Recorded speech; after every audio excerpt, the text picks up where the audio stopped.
Assalomu alaykum hurmatli obunachilar. Bugungi tekshiruvimizda Zikr 007 2024-yil mashinani to'liq tekshirdik. Mana shu ikkita eshigi sepilgan.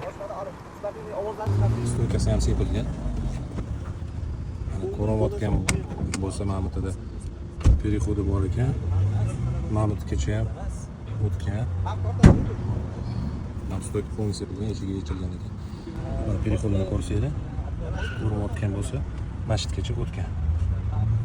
Masjid shpaklovka ishlatilgan, eshiklarda ham shpaklovka ishlatilgan, liftovka qilinmagan, polni shpaklovka bilan yasab qo'ygan.